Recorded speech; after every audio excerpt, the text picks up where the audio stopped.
give more returns. Get more security and more interest on your fixed deposits from Sri Lanka's largest finance company, LMDtv Finance.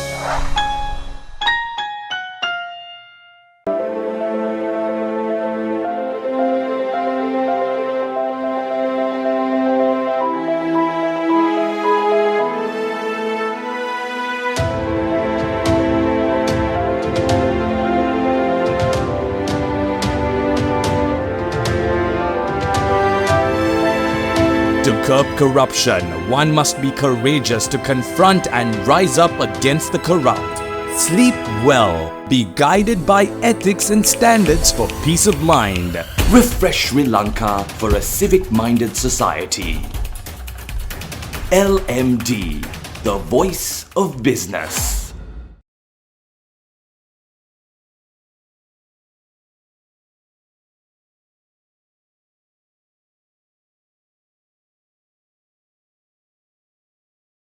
Hello and welcome to LMDtv. Tonight on the forum, we are zooming in on the pharma industry. And with us, we have Vish Govindasamy, the Group Managing Director of Sunshine Holdings. It's very nice to have you on the show, Mr. Govindasamy. Thank you, and good to be on your show. Can you give us a snapshot view of the post-pandemic global pharmaceutical industry?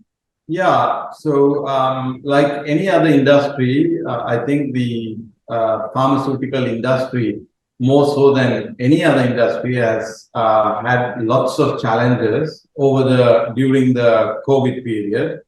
And post-COVID, they have had to relook at all their ability to produce the way the industry has been producing in the past, especially not being dependent on the raw materials or APIs coming from one destination, and the ability to move goods from various parts of the world, having factories in various parts of the world.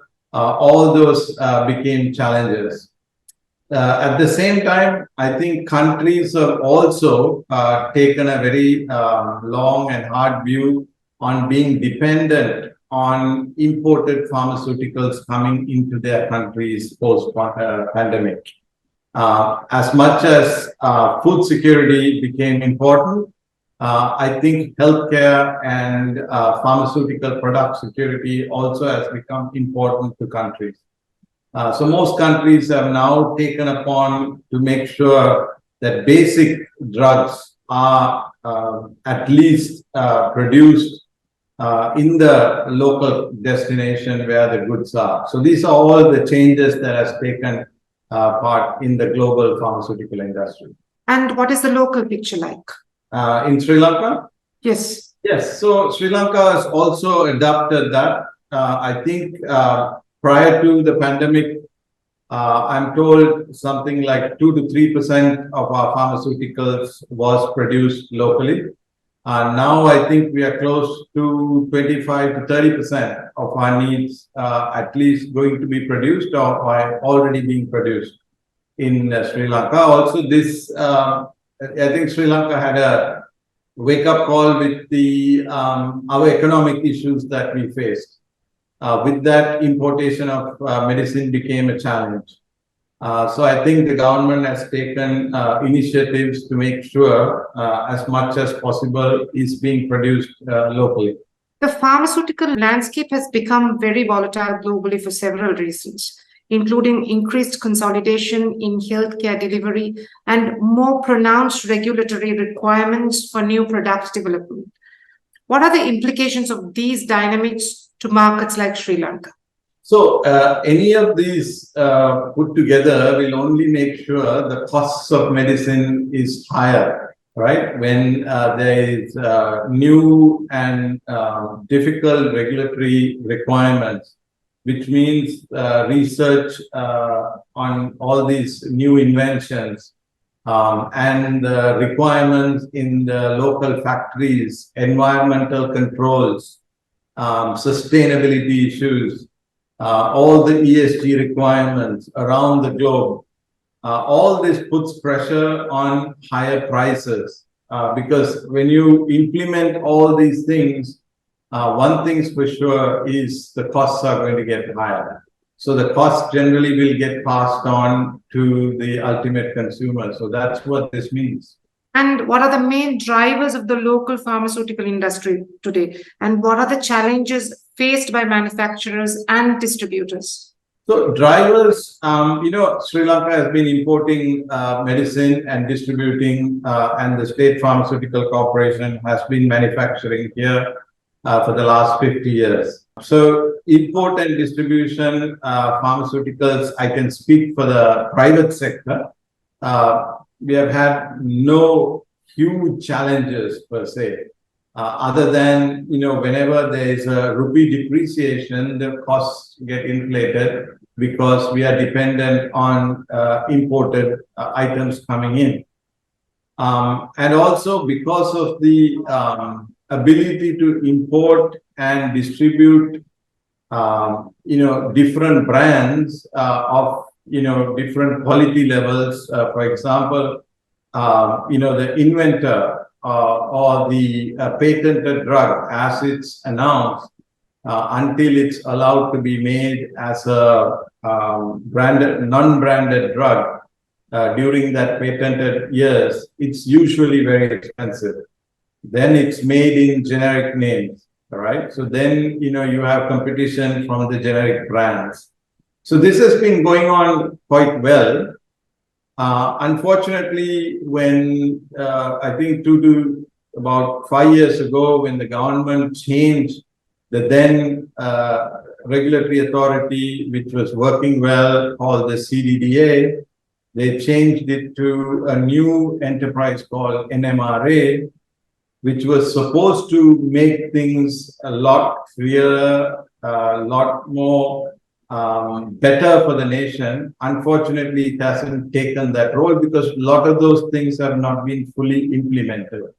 One of the things was to digitize the entire registration process through the regulator. Unfortunately, it has not worked. It started off, then it just died. We are back to manual. So it has had its own challenges. Then the COVID came, COVID had its own challenges. And then came our economic debacle. So we are just coming back. But like I started off saying, the initial thing, one good thing that has happened is local manufacturing has taken on. So a lot more local manufacturing is happening than before. And majority is purchased by the government because the government is no longer importing as much as they used to. So that's one good thing that's happening. But, after this NMRA came, they instituted price controls, which we have no objection as distributors, producers, we have no objection, as long as there is a very transparent pricing formula and a pricing committee who decides on this pricing formula, which is completely transparent to everybody. The manufacturer, the distributor, the patient, everybody should be able to see how it is being commanded. So I think there are issues there. During the economic crisis, the kind of rupee depreciation that we saw, which had a huge impact on the imported medicine.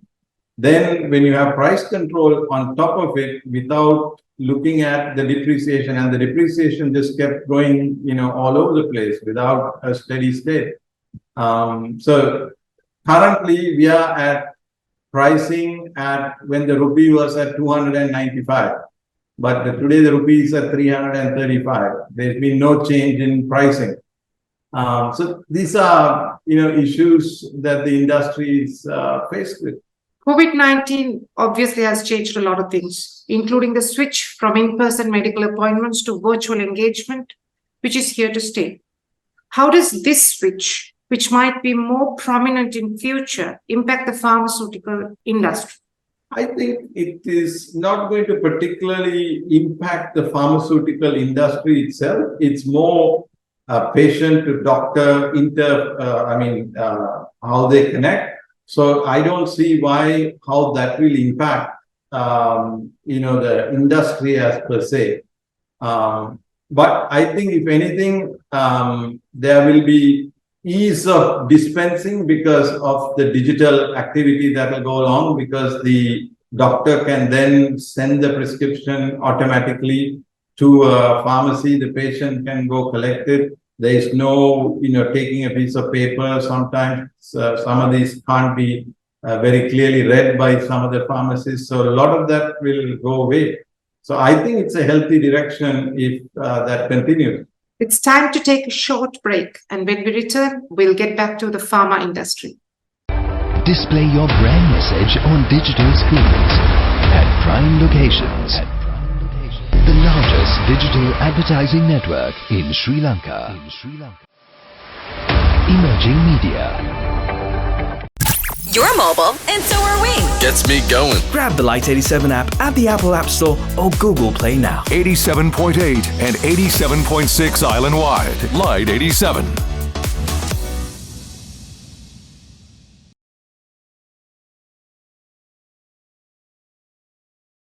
Welcome back to the show. We're talking to the Group Managing Director of Sunshine Holdings, Vish Govindasamy.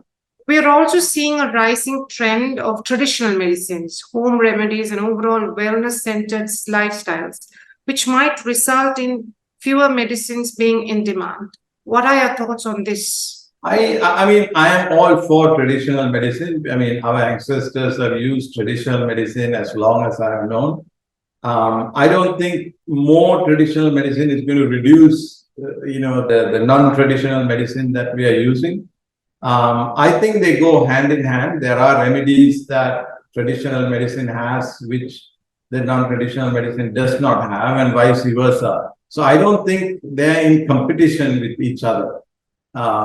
So I don't see it as a big issue, and I think it's a very healthy thing. Today, people are more concerned about overuse of antibiotics, for example, and overuse of lots of other chemical products, etc. So those people who want, there is a ability for them to treat using traditional medicine. So I think it's a healthy thing to have that, and I don't think there's an issue of them, the traditional being a competition. Sri Lanka has ambitions to accelerate the expansion of the country's pharma industry to the region. Where do we stand in terms of this objective, and how can we increase our chances of success? I think we should focus more on producing for ourselves before we produce for the region. I think if that's what you're asking me, we should really focus on producing whatever possible that can be produced in Sri Lanka for Sri Lanka. But that has its challenges because we are a very small population. When it comes to scale, looking at the three large neighbors that we have who are very large pharmaceutical producers, namely India, Pakistan, and Bangladesh. I mean, they have very large scale and they can produce in that scale. Sri Lanka, with the 22 million population, cannot produce in that scale. So we have to see what can be produced locally that can make a difference and not be dependent on importing. And maybe there are things that it's cheaper for us to import. So those economies of scale need to be really researched and decided, and then look at what's good for Sri Lanka. So I am not so eager to say we should try to produce for the region. I mean, the region is fully, fledged with very good medicine.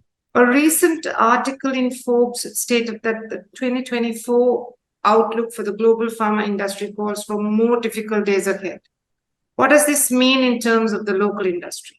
I think more difficult days, I think it's a lot of pressure on the regulators, asking the industry to, look at the costs, because there's more and more costs.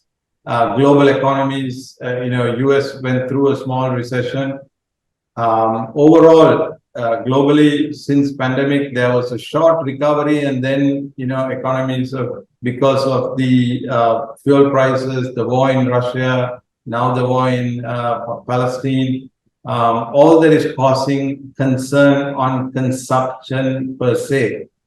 So pharmaceutical is a major consumable item. And therefore, there will be pressure on the industry to see how they manage costs and how can they make medicine affordable globally.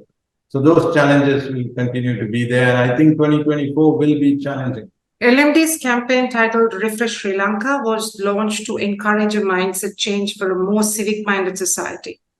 How should pharmaceutical industry stakeholders practice civic-mindedness? I'm surprised you're asking me this, because if anybody is civic-mindedness, I think it's the pharmaceutical industry. If you remember, even during COVID, when everything was shut down, it was the pharmaceutical industry that worked behind the scenes to make sure every Sri Lankan was able to get their medicine.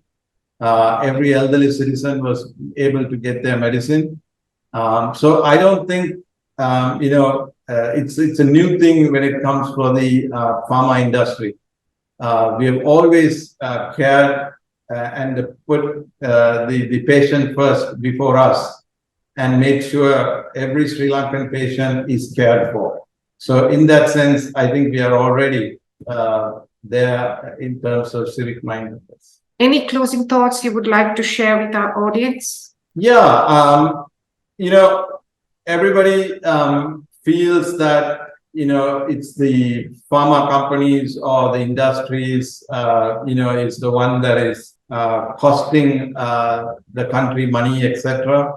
But I think everybody needs to understand there's tremendous amount of waste because of our free healthcare. There's tremendous amount of waste that we can control in the pharmaceuticals, in our hospitals, etc. We need to really relook at the entire free healthcare and how it works and who is the real beneficiary. I'm all for free healthcare for the people who can't afford it. But are we, purchasing for everyone who can afford it too? And is there waste in the system? And then, of course, not everything comes cheap when the quality is not there. We should be all worried about the quality of pharmaceuticals that comes into this country and not the cost. Because if you only worry about the cost, then you're not going to get quality.